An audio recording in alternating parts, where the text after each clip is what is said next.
Welcome to New Vision's Echo Tip episode number 26. Hello, I'm David Ward, an assistive technology instructor from New Vision, here based in the Roanoke Valley out of Southwest Virginia. Today's Amazon Echo Tip, we're going to be discussing the settings on your Amazon Echo. And we're just going to do a real quick kind of brief discussion. We're going to do a further in-depth discussion here in a little bit on a future episode. So first off, the settings on your Amazon Echo can be found under the app. Now, before I start saying the A-Lady's name a whole bunch, it'd be good for you to press the microphone button on your unit. That way, when I'm discussing some of these features in the trigger word, your Echo isn't piping up and trying to interpolate what I'm trying to say. And if we do something, it will only be here in the studio. So if you press that microphone button on the top of your unit, it's got a little picture of a microphone with a slash through it, and it'll turn the ring on the top of your unit red. And so that way, when I'm saying the A-Lady name, she won't be responding at your house. And we'll undo that once you're done at the end of this episode. So just take a moment to do that. It'll make a little thump sound when you do it. And I even have mine muted here in the studio just so mine doesn't respond here at the moment. Okay, so settings for your Echo. How do you configure your Echo? Well, there's two ways you primarily can do that. You can use the Alexa app on a smartphone or on a tablet. And inside of that, you can adjust your settings. Additionally, you can also go to a website on any device, a computer or the like, and you simply go to alexa.amazon.com. It's that simple, alexa.amazon.com.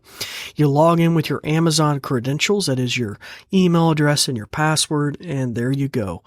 You're in the console where you can add skills, change things, see what's new, whatever. You could search for games, look at your to-do list, shopping list, pretty much everything you could do on the app. But notice I said pretty much. So there are some differences I need to mention you. And it's just designed to make people like my life's difficult. No, I'm just kidding. So there are some subtle differences that we need to bring out, and this is job security for me. So the app on the phone or the tablet gives you very unique features that you don't get anywhere else. Now, primarily, they're locked to a phone. So let me give you an example. On a phone, you can enable phone calling features. You can't do that anywhere else on a tablet or on a computer, going to alexa.amazon.com. You can only enable phone calling features from an app on a smartphone. So that means that you can enable the capacity for your Echo to make phone calls, and it looks like it's coming from your phone number from your smartphone. Although it's not, and it's not using your minutes or anything like that. That feature can only be enabled or modified using the app on a smartphone. Additionally, you have something called routines. This is brand new. It's just come out a little while ago. And routines, I know can be done with the app on the smartphone. I would assume they can also be done on a tablet. But you will not find the routines feature on the website if you go to alexa.amazon.com. Apart from these two features, the phone calling configuration and the routines, everything on the website pretty much is the exact same as in the app. You can do all the other things, to-do list, shopping list, podcast, Kindle books, audio books, everything else. Your settings, your sound settings, everything else, your location, all that stuff can be done on the website. It's just these two things presently, the phone calling feature and the routines, that you have to do inside an app, especially on a smartphone usually. Now, I didn't mention what are routines. So routines are a new feature where you can kind of layer a number of things that happen. Say I could have Dave's party mode. So I could say, Alexa, it's time to party, or something like that. I can specify what the trigger word is. And then she does a series or a routine of things, like she turns on the disco ball and she starts playing some rock and roll or something like that. So there's a number, and she'll do a series of events, whatever I've specified. So that's kind of interesting and has the potential to be very productive. I just haven't found a reason to do it yet. All right. So that's another unique feature that you only find on the app, for probably the smartphone there. Okay, all right, so those are just kind of a brief outline of where you find the settings.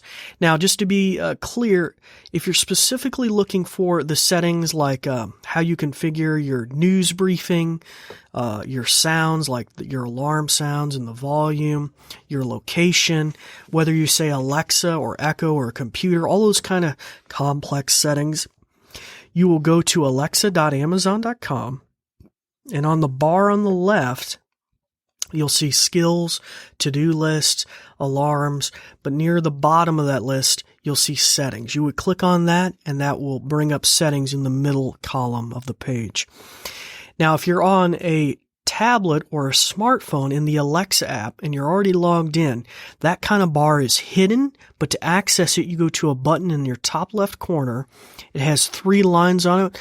Some of us geeks traditionally call that the hamburger icon. You press that and your menu will slide out from the left, and you go down that list and look for settings.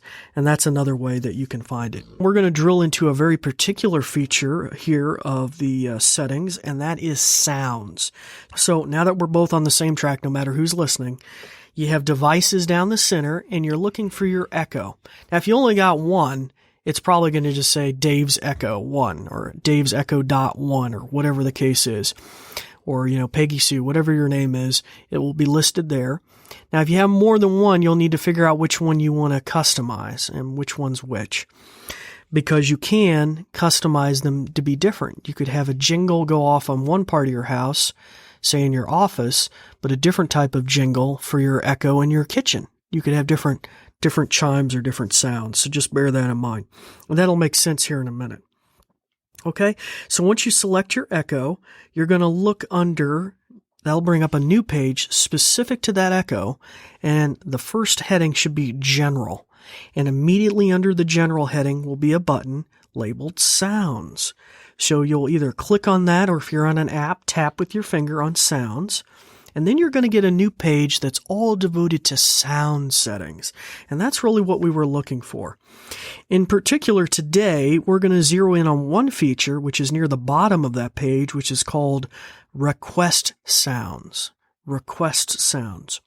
There you have 2 options. You can either have a sound that goes off at the start of a request. That means you said Alexa and you'll hear a thump sound or a sound. Or at the end of a command, it will also make a sound. You can toggle both of those on or off. By default, they're off. But I typically encourage my students to turn it on, especially since I deal often with visually disabled students or those that have visual impairments of some kind. But it's really good for anybody because you're not always going to be looking right at your Echo to see the visual indicator light up on the top that she's listening. You could have your head turned. You could be chopping vegetables in your kitchen. You could be doing different things. And so it gives you an extra little layer of feedback, auditory, that she's listening now. And this is what it sounds like. Let me just give you an example. You'll hear this sound as soon as I say her name. Alexa, never mind.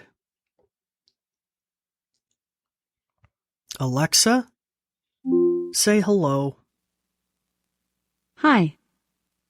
So you see, you hear that little sound, and it makes a little sound at the beginning and end of a request. So that can be a very powerful feature, and we're going to drill down into some of these other features here in the sound section. But that just gives you a nice little feeling for what is possible there. And it's a nice little feature. Now, it doesn't work consistently. There is a limitation there, so I just want to mention that. If you're in a special app or skill, I should say a skill, like the Bible app skill or the WebMD skill, once you've gone into the skill, it may ask you questions like what Bible verse you want read or what medication you want to know about or something like that. But it won't always make a chime like we just heard there. It generally only works in the general purpose like questions like weather or music or something like that. All right, well, next time we're going to drill into some of these things a little more detail. The sound settings. You might notice there, though, if you're on that screen, though, that there are some other things. You can change the volume for your alarms, the default volume. That way, if you had the music turned down really light at night when you're going to bed, you can actually, have it go off loud in the morning. You can also change the alarm chime and ding. So you might want to play with some of those settings as well.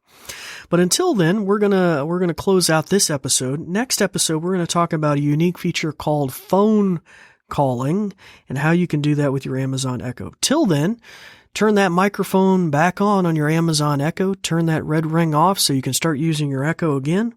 Until then, I'm David Ward signing off for New Vision, and we thank you for listening. This episode is brought to you by New Vision in connection with a grant from the Foundation for the Roanoke Valley and with the kind use of WVTF Studios. For the newest information and content about what New Vision is doing, please see the website newvision, ROA, the first three letters of Roanoke, .org. That's .org.